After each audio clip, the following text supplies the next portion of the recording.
Cuando la ermitaña luna silbe tu nombre, cuando el magullado crepúsculo aceche las grises y hostiles urbes, reclamando tu alma, y tu espíritu en pena vague errante, serás entonces devorado por los poetas de la noche eterna.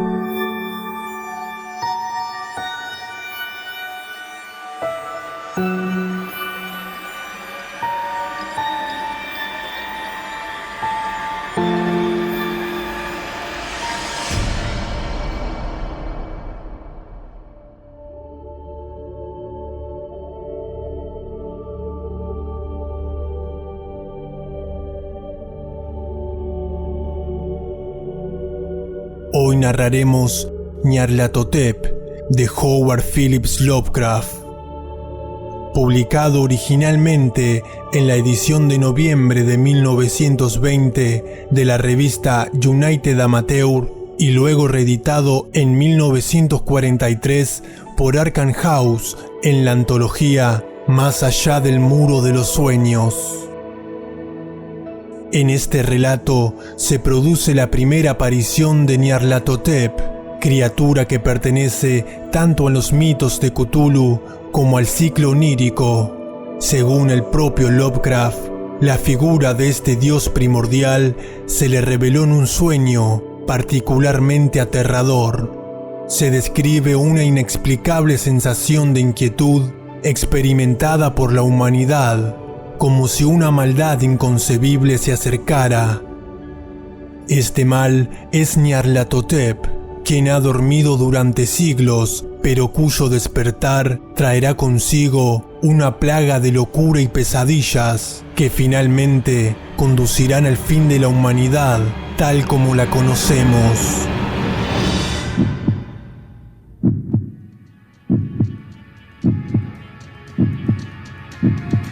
Enciérrense en sus cuartos, apaguen las luces, pónganse sus auriculares y entréguense motu propio a la enfermiza locura onírica del maestro Howard Phillips Lovecraft.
Nyarlathotep, el caos que se arrastra.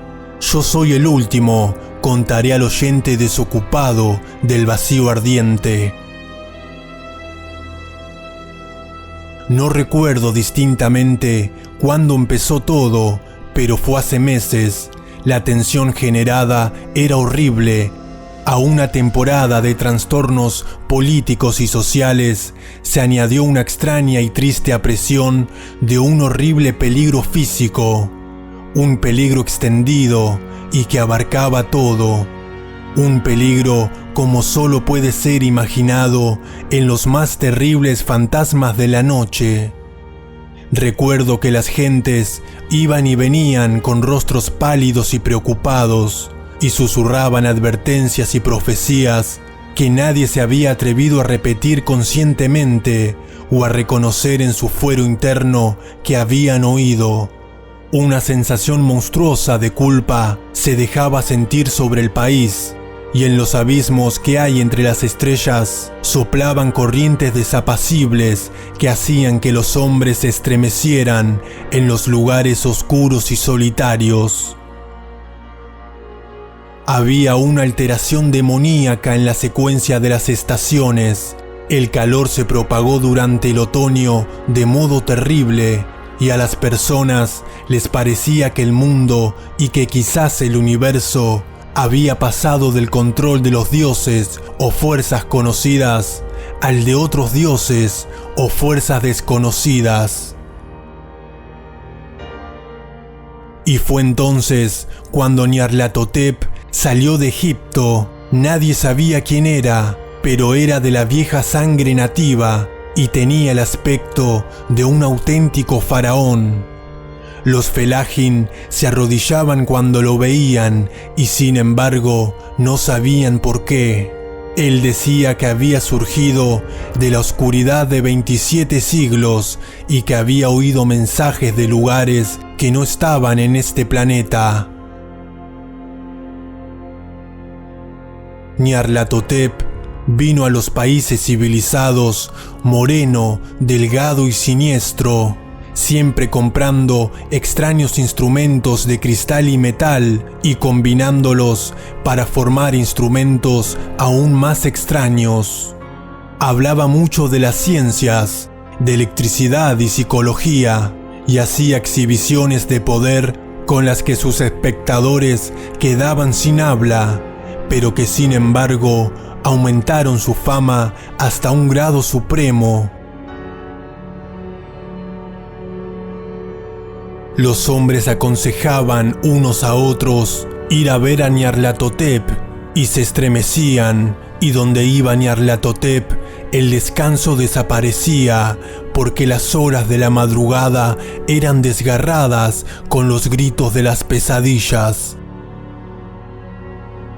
Nunca antes los gritos de las pesadillas habían sido un problema público semejante, y ahora los hombres sabios casi deseaban prohibir el sueño en la madrugada para que los alaridos de las ciudades inquietaran menos horriblemente a la pálida y lastimera luna que brillaba con luz tenue y vacilante sobre aguas verdosas que se deslizaban bajo puentes y campanarios que se derrumbaban contra un cielo enfermizo.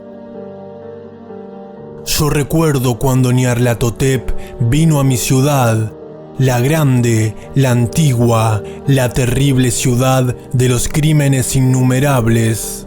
Mi amigo ya me había hablado de él y de la terrible fascinación y encanto de sus revelaciones, y yo deseaba ardientemente explorar sus más recónditos misterios.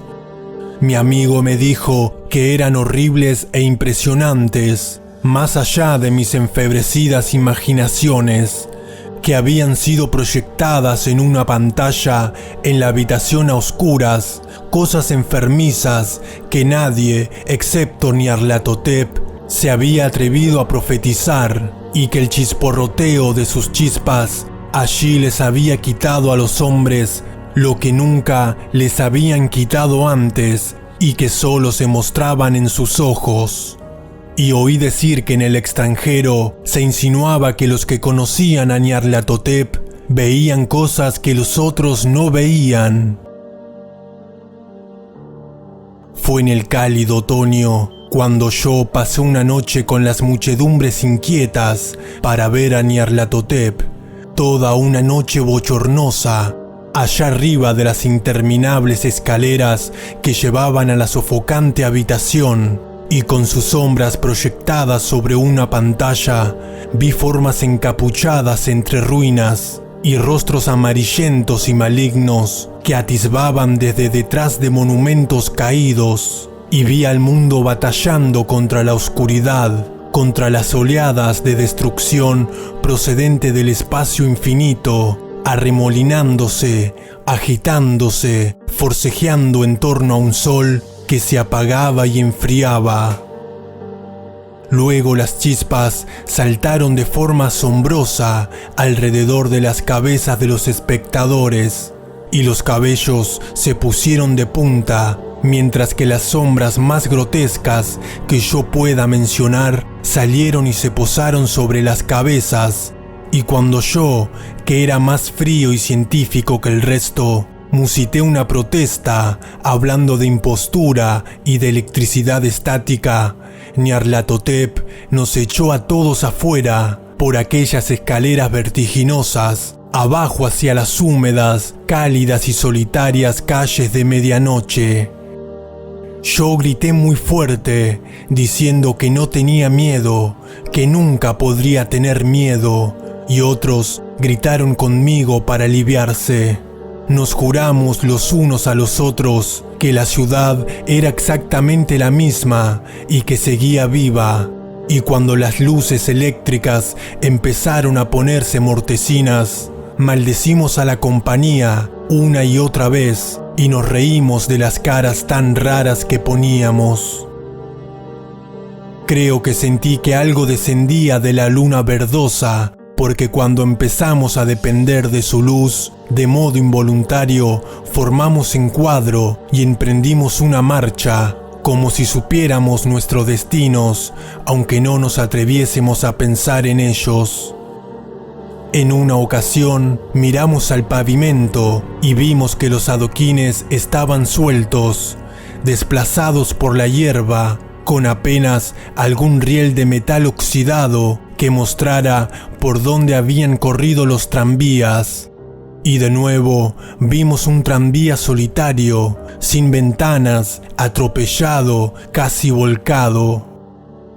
Cuando miramos en torno al horizonte, no pudimos ver la tercera torre que había junto al río, y observamos que la silueta de la segunda torre estaba destrozada en su parte superior.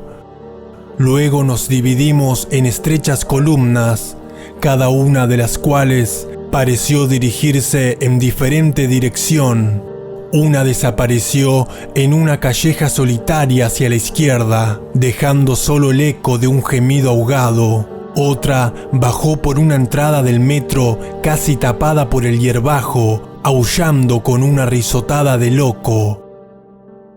Mi propia columna fue chupada hacia el campo abierto, y entonces sentí un escalofrío que no era propio del cálido otoño, porque cuando llegamos con paso furtivo al oscuro páramo, vimos que nos rodeaba un infernal brillo lunar de nieves malignas, nieves sin sendas, inexplicables, barridas a ambos lados, en una sola dirección, donde había un torbellino de lo más negro, a pesar de sus muros relucientes. La columna pareció muy fina, mientras caminó pausada y penosamente, de modo soñoliento, hacia el torbellino. Yo me quedé atrás, porque la negra grieta en la nieve, iluminada de verde, era horrible, y me pareció oír los ecos de un gemido inquietante conforme mis compañeros desaparecían. Pero yo tenía poco poder para quedarme rezagado, y como si me hubieran llamado por señas los que se habían ido antes, medio floté entre los titánicos copos de nieves arrasados por el viento, entremeciéndome, asustado, hacia el invisible vórtice de lo imaginable.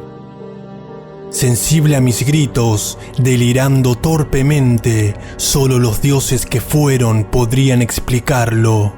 Una sombra enfermiza y sensitiva, retorciéndose en manos que no eran manos, girando ciegamente y dejando atrás medianoches espectrales de creación podrida, cadáveres de mundos muertos, con llagas que fueron ciudades, vientos sepulcrales que cepillaban las pálidas estrellas y las hacían brillar muy bajas.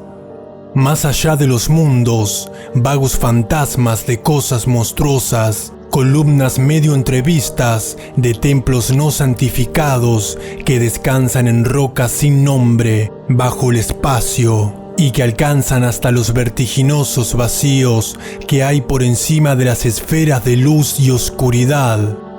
Y a través de este repugnante cementerio del universo, un ahogado y enloquecedor batir de tambores y el frío y monótono gemido de flautas blasfemas desde las inconcebibles y oscuras cámaras que hay más allá del tiempo, el detestable golpeteo y los silbidos aflautados allá donde danzan lenta y torpemente, de modo absurdo, los gigantescos y tenebrosos otros dioses, las ciegas, mudas y estúpidas gárgolas, cuya alma es Nyarlathotep.